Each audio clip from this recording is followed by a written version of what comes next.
Hi, everyone. Welcome to the Business Edge podcast. Today, we're talking about the MS in Business Analytics degree that we offer at the Feliciano School of Business. I'm Phil Mattia. I'm the Director of Marketing here at the school. And I'm here with Dr. Hal Ravinder. He is an Associate Professor in the Information Management Business Analytics Department here at the Feliciano School. So welcome, Dr. Ravinder. Thank you. Pleasure to be here. So today, before we begin our discussion, just to give everyone a backdrop, it's May 28th right now. And in the country here in the United States, we have over 100,000 fatalities due to the coronavirus. The unemployment rate actually today, 2.1 million Americans filed for unemployment this week. In total, we had about over 30 million Americans have filed for unemployment since the start of the pandemic, which is roughly about 10 weeks ago. Our unemployment rate here in the US prior to the pandemic was 3.6%, which is virtually full employment. And now on latest accounts, we're anywhere between 15 to 16% unemployment. 1 out of 4 Americans has filed for unemployment. So a very dire, difficult situation we're all under from a health standpoint as well as from an economic standpoint. Stock market has declined about 25% since the high of 29,000 and change, the Dow back when before pandemic, and now we're roughly around 25,000. So the market has taken a hit, even though it's gone up slightly over the past couple weeks, as states start beginning to reopen slightly, and every state is different based on where they are in this situation. So we thought it would be timely to have this discussion with Dr. Ravinder to talk about this program, this MS in Business Analytics, simply because Americans, whether you're a graduate, graduating undergrad school and looking for an employment, this is a program that can help these students really attain a degree that make them more marketable and more attractive to employers. Whether you're an American who's been unemployed, who sadly may have recently lost their job, and now is a great time to pursue your MS degree in this field, as well as if you are still working and it's a degree that can enhance your skills and make you in your career growth. So we see this as definitely a time to get back into the classroom, whether you're unemployed, whether you're graduating May 2020, whether you just recently graduated, or if you're in the workforce right now.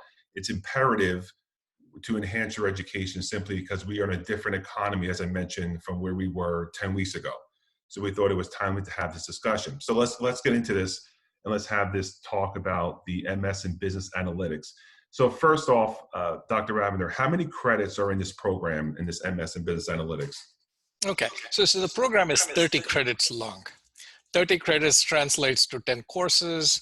And if you do it full time, it takes about 16 months. And full-time is 3 courses or 9 credits each semester.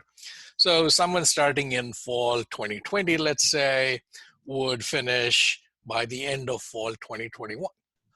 Well, we have part-time options too. Those take a little longer, not too much longer, just an extra semester. And we have an online version of the same thing.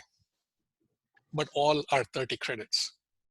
Yeah, and that's a huge benefit. I mean, you mentioned 9 semesters if you take it full time. Within a year, 16 months roughly, you will have your MS, and that's amazing. And then part time, if you're working full time, you're unable to take it, and you want to choose that option. It's just an extra semester, so it seems very accelerated, which is a benefit.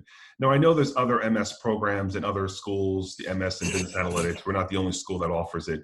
So why should a student pursue this degree at the Feliciano School as opposed to other schools? I would say, simply put, we have great value for money. We have a program that meets every need, full-time, part-time, online. We have something for people who like face-to-face instruction, something for people who like the convenience of online.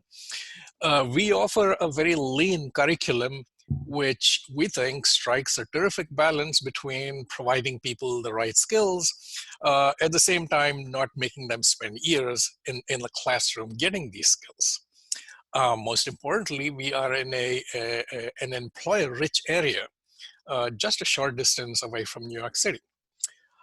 Feliciano School offers a highly regarded MBA, and our MSBA programs are striving to attain those same high levels.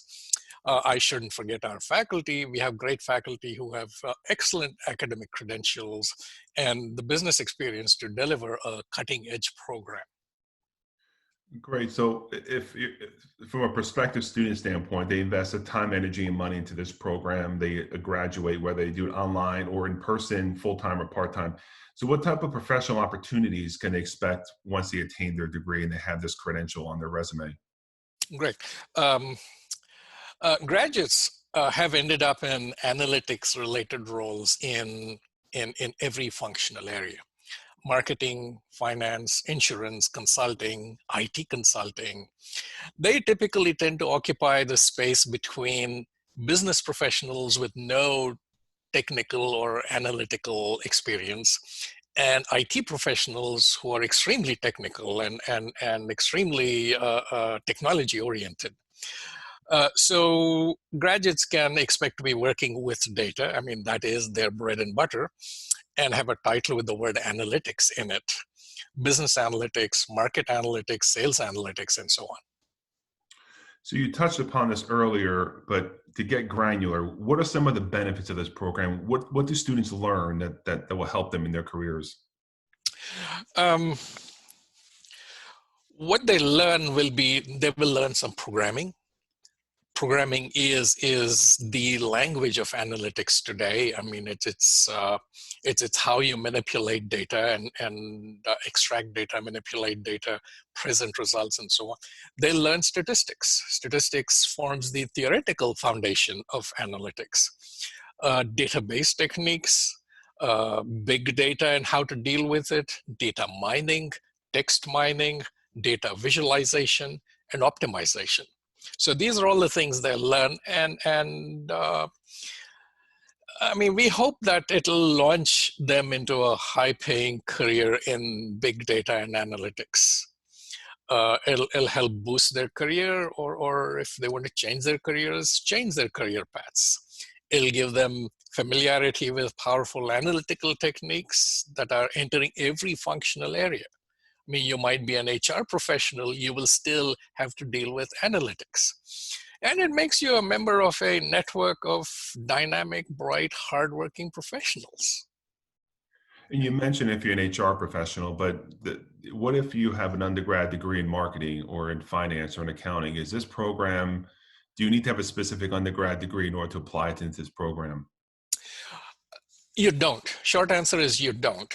It's a little easier if you've had experience dealing with numbers, with the sort of thinking that's encouraged in the sciences. But we've had lots of graduates who've come to us from these other areas. We get applications from English majors, history majors, geology majors. The important thing is that they have an analytical mindset rather than analytical background or training. They shouldn't be afraid of numbers or data. They should be willing to learn quickly, and that's really all the prerequisites to getting into the program and being successful in it. And I think we're seeing it now with the coronavirus cases when the models are put out of how many cases we can expect in 3 months or 6 months and how many fatalities from those cases. Is that is that data analytics making those predictive models of what those numbers Yes, are? absolutely, absolutely. Uh, those sorts of models have always existed, but today they have extra horsepower because of the enormous amount of data that is available to us that's being generated. I mean, contact tracing depends on the ability to collect huge amounts of data, manipulate that data, and get results from it. So the underlying models are the same as before, but our ability to crank through them quickly and get results is a quantum better than it was the last time this sort of thing was needed. Yeah, I think that's even more critical now as states starting to reopen, just making some assumptions of what the cases are going to look like in each county or each state and how does it impact the economy and businesses. So it's even more critical with track. Absolutely, absolutely. So you mentioned 10 courses in the program. What are some of the courses that are in the program that students can expect? to take? Yeah, so I mentioned some of the topics before, and you can expect a course on each of these, at least one course. So programming, and we currently use this language, teach this language called Python, which is basically the de facto standard in business. There's a course in statistics, 2 courses in database techniques, a course in data mining, a course in text mining. Data visualization is extremely important. Because large amounts of data are great. Our ability to manipulate them, that's great too. But in order to really convey the message, it's got to be done not through tables and numbers, but through pictures. And it's a very important skill to have. And we have a course on that. And we teach optimization, which is what is the absolutely right thing to do in a given situation, given the constraints, given budget constraints, given space constraints, given storage constraints. What's the right price for this product? Okay, that's broadly optimal. So we have a course on each of these. And if students have a strong interest in other areas, in more technical areas, in other departments, we are flexible and we encourage them to do that. And I know you also teach in the program. With the students that are in your classroom, are these working professionals? Or these students coming out of undergrad school? What's a student makeup look like within the classroom? It's a mix. We see roughly 60% people who already have some employment or the other. The remaining, and many of them are international students, are full-time, and they're coming to us after either no experience or 1 or 2 years of experience. And now, because of the coronavirus, we are seeing applications from people fresh out of school because they think either the job market's not welcoming enough, or this is a good time to acquire these skills. And it is a good time to acquire these skills. And the courses that are taught in person, just to remind everyone, those are taught in the Feliciano School of Business building. So as a student, you have access to everything that's on campus at Montclair Absolutely, University. absolutely. As well as I you're mean, also invited yeah, to different events that happen throughout the semester. I know you have yes. different speakers that present in the evening. I know you bring in industry experts and who talk to students about what's going on in their field. So you have access to everything. Everything, and I want to emphasize the fact that um, students also have access to the career development, career management, and guidance that's available from the Feliciano School. We have an excellent career advisement department, a group of people with lots of experience, and they are there to help our students too. Now, I know the University or Feliciano School of Business is accredited by the AACSB, but is this program accredited by AACSB? Yes, it is. And I'm glad you brought that up because that is a huge plus. Not every program gets AACSB accreditation. Programs have to go through a lot of scrutiny, jump through lots of hoops, satisfy lots of requirements before they get that accreditation. So accreditation means, that the courses in this program, the way they are delivered, the structure of the program, they meet, fairly stringent international standards. And I would think the student puts that on their resume. The employer would he or she could tell the employer that this program is AACSB accredited. I know less than 5% of all business schools worldwide achieve that accreditation. Less than 5% worldwide, which is amazing. As you mentioned, it's a very stringent process, and it's a very well respected, or the highest honor an accreditation can have for business schools, and employers recognize that, and it's something that students can talk about. So I'm happy to hear that's accredited. So Yeah. great, all good news, great information, great program. So I guess as a prospective student, my question would then be is, when does the semester begin, and how do I apply? How do I join this program? Okay, so the program typically begins in the fall. It's a cohort-based program in the sense you join with a bunch of people, you stay together through to the end of the program. So, I talked about building a network. This is where networking starts. You become friends and colleagues and coworkers with a smart bunch of people So this program starts in the fall and ends one fall later. So if you start in fall 2020, you finish the program in fall 2021 if you go full time. But you finish in spring 2022 if you go part time. And So, this assumes that you take some courses in the summer semester also. so if you're working full time, can you take the program full time? The course is in the evening. There are courses in the evening, absolutely, and we have online courses. So I mean, we have uh, something that works for almost everybody.